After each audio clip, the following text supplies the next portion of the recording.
ಆಂತರ್ಯದಂತರಾಳದಲ್ಲಿ ಅದೇನೋ ತೃಪ್ತಿ, ಅದೆಂತಹದೋ ಶಾಂತಿ, ಅದಾವುದೋ ಅನಪೇಕ್ಷಿತ ಧೈರ್ಯ. ಏ ಎಂಟದಯ ದಶಕಂಠ ರಾವಣನ ಗುಂಡಿಗೆಯನ್ನು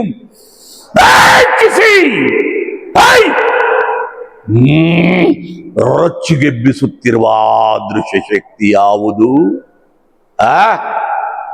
ವಿವಿಧ ಲಲಾಟ ಲಿಖಿತನಾದ ವಿಧಾತನೇ.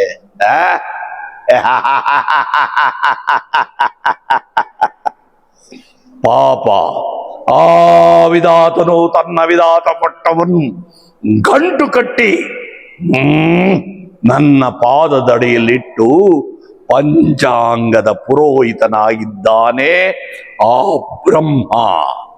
ಹಾಗಾದರೆ ನನ್ನನ್ನು ಕ್ಷಣ ಕ್ಷಣಕ್ಕೂ ಕ್ಷಣಚಿತ್ತವಾಗಿ ಕಾಡುತ್ತಿರುವ ಈ ಭ್ರಾಂತಿ ಕ್ಷಣಚಿತ್ತರಾದ ನವಗ್ರಹಗಳ ಕ್ರಾಂತಿಯೇ?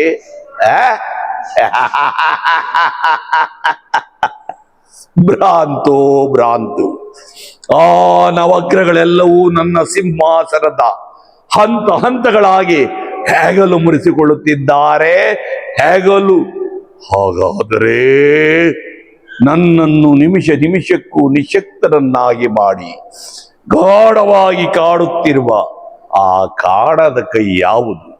ಅದೇನು ಈ ವಿಶ್ವ ಪ್ರಪಂಚದಲ್ಲೇ ನನಗಿಂತಲೂ ಪರಾಕ್ರಮಿಯೇ, ಪ್ರಬುದ್ಧವೇ, ಪ್ರಚಂಡವೇ?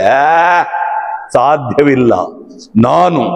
ನಾನು ಚತುರ್ದಶ ಭುವನ ಭಯಂಕರನಾದ ಲಂಕೇಶ್ವರ ರಾವಣ, ಸರ್ವತ್ರ ಸರ್ವತಂತ್ರ ಸ್ವತಂತ್ರನಾದ ಪ್ರಬುದ್ಧ ರಾವಣ, ಎಲ್ಲ ಬ್ರಹ್ಮಾಂಡ ತಂಡೋಪತಂಡಗಳನ್ನೇ ಚೆಂಡಾಡಬಲ್ಲ ದಂಡು ದಾಳಿಗಳ ಮಂಡಲ ನಾಯಕರಾದ ಗಂಡದೆಯ ಗಂಡರ ಗಂಡನಾದ ಪ್ರಚಂಡ ರಾವಣ.